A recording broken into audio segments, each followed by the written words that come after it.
সম্মানিত দর্শক শ্রোতা, পরম সৃষ্টিকর্তা যিনি অসীম দয়ালু শুরু করছি তার নামে।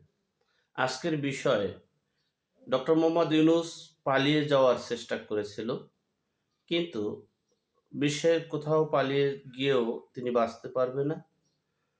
তিনি বাঁচার জন্য, নিজেকে রক্ষা করার জন্য আওয়ামী লীগের সাথে একটা দফা রফায় কমিটমেন্টের দিকে যাচ্ছে। সে বিষয়ে সংক্ষেপে আলোচনা করছি।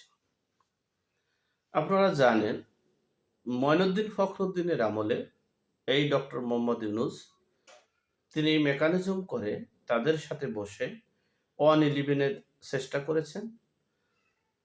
শেখ হাসিনা এবং খালেদা জিয়া দুই প্রধানমন্ত্রীকে অ্যারেস্ট করে, গ্রেপ্তার করে, এরপরে তিনি একটা রাজনৈতিক দল করে সফল হতে চেয়েছিলেন।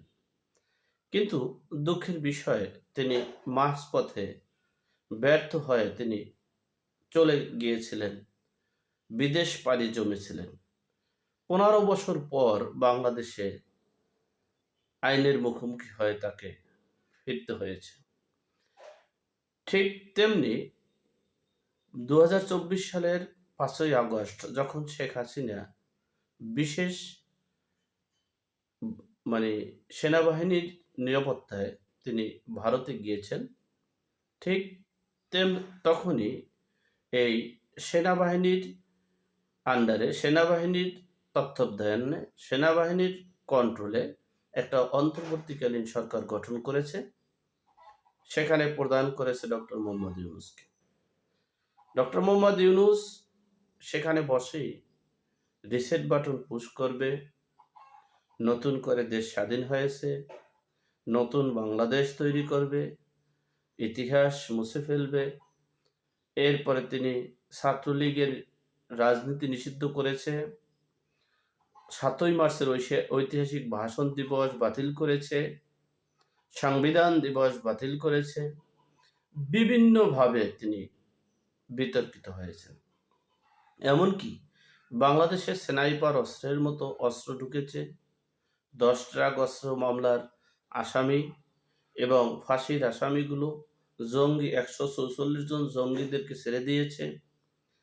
এই বিভিন্ন বিষয় নিয়ে বহির্বিশ্বে একটা সংস্থা আছে, এনজিও আছেন, তারা কোন দেশে তালেবানি জঙ্গি রাষ্ট্র এবং কোথায় জঙ্গি রাষ্ট্রের উত্থান হতেছে, সেই এনজিওদেরকে অনেক অনুদান দিয়ে থাকে পশ্চিমা রাষ্ট্রগুলো।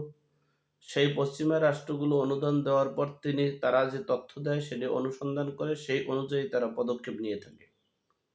সেই এনজিওটিও বাংলাদেশের প্রমাণ করতে সক্ষম হয়েছে বাংলাদেশে জঙ্গি শীর্ষ সন্ত্রাসী একটা রাজনৈতিক দল বাংলাদেশের সর্ববৃহৎ 3 নম্বরে বিশ্বের। যাই হোক, সর্বদিক থেকে বিবেচনা করে পশ্চিমা রাষ্ট্রগুলো, মার্কিন যুক্তরাষ্ট্র, ডোনাল্ড ট্রাম্প তিনি সরাসরি এই ডক্টর মোহাম্মদ ইউনুসকে বোঝাতে সক্ষম হয়েছেন এবং টুইট করে বলেছেন। এমনকি জো বাইডেনের যে রাষ্ট্রদূত আমাদের বাংলাদেশে ছিলেন, তাকে সরিয়ে মানে মার্কিন যুক্তরাষ্ট্রের নবনির্বাচিত ডোনাল্ড ট্রাম্প তিনি তার পছন্দ মতো রাষ্ট্রদূত পাঠিয়েছেন। এরপরে তিনি আগামীকালকে অর্থাৎ 20 তারিখে শপথ গ্রহণ করবেন। শপথ গ্রহণ করার পরই পূর্ণাঙ্গ অ্যাকশনে যাবে এই ডক্টর মোহাম্মদ ইউনুসের বিরুদ্ধে।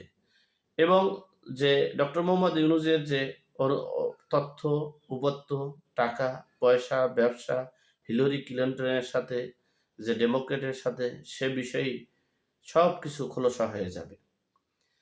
এবং ভারতের সাথে রীতিমতোই একটা উত্তেজনা সৃষ্টি হইতেছে। পশ্চিমা রাষ্ট্রগুলো আতঙ্কিত। সর্বদিক থেকে চাপের মুখে তিনি পালিয়ে যাওয়ার একটা চেষ্টা চালাচ্ছেন। কিন্তু দুঃখের বিষয় হচ্ছে, বাংলাদেশের মানুষ এতটা নির্যাতিত, নিপীড়িত হয়েছে এই 5টা মাসে। এই 5টা মাসে বাংলাদেশের যে রাষ্ট্রে বাংলাদেশের জনগণ আছে, ওখানে ডক্টর মোহাম্মদ ইউনুস গিয়ে বাঁচতে পারবে না, নিজেকে রক্ষা করতে পারবে না, সেটাও তিনি অনুভব করতে পারছেন। এখন সেজন্যই আওয়ামী লীগের সাথে রফাদফা চলছে। বিভিন্ন মাধ্যমে তিনি এই আওয়ামী লীগের সাথে কমিটমেন্টে গিয়ে পুনর্বাসন করার চেষ্টা করছে। যদি আওয়ামী লীগকে পুনর্বাসন করার চেষ্টা করে, সেটা আওয়ামী লীগ গ্রহণ করবে কিনা আমি জানি না। তবে আমার মনে হচ্ছে আওয়ামী লীগ তার কমিটমেন্টে পুনর্বাসন হবে না। যদি পুনর্বাসন মানে এই ডোনাল্ড ট্রাম্প, ভারত এবং পশ্চিমা রাষ্ট্রগুলোর হস্তক্ষেপেই তিনি এই পুনর্বাসিত হবেন এবং দেশে তিনি প্রধানমন্ত্রী হিসেবে ফিরে আসতে পারবেন। নচেৎ যদি তারা সরাসরি হস্তক্ষেপ না করে, হয়তোবা আগামী ২০ বছরেও তিনি ক্ষমতায় আসতে পারবেন না। যাই হোক, সে বিষয় না। সবচেয়ে বড় বিষয় হচ্ছে এই বিপ্লবী সন্তানদেরকে এই জুন জুলাই মানে গণ অভ্যুত্থানের যে সন্তানদেরকে, তাদেরকে যে একটা অ মানে জীবনের ঝুঁকির দিকে ধাবিত করে দিয়ে গেল, জাতীয় বেইমানি করে গেল বা জাতীয় বেইমানি করতেছে এবং ভারতের পা চাটা শুরু করেছে ডক্টর মোহাম্মদ ইউনূস। তাহলে বুঝতে হবে এই ডক্টর মোহাম্মদ ইউনূস এই সমন্বয়কারীদেরকে, বৈষম্য বিরোধী ছাত্রদেরকে ব্যবহার করে নিজের খায়েশ পূরণ করতে চাচ্ছিল। নিজের রাজনৈতিক দল সংগঠনটি করে আমৃত্যু ক্ষমতায় থাকার চেষ্টা করেছিল। যাই হোক, সর্বোপরি এখন দেখার বিষয় তিনি কতদিন ক্ষমতায় থাকতে পারে, কতটুকু সময় ক্ষমতায় থাকতে পারে এবং তিনি কিভাবে থাকতে পারে।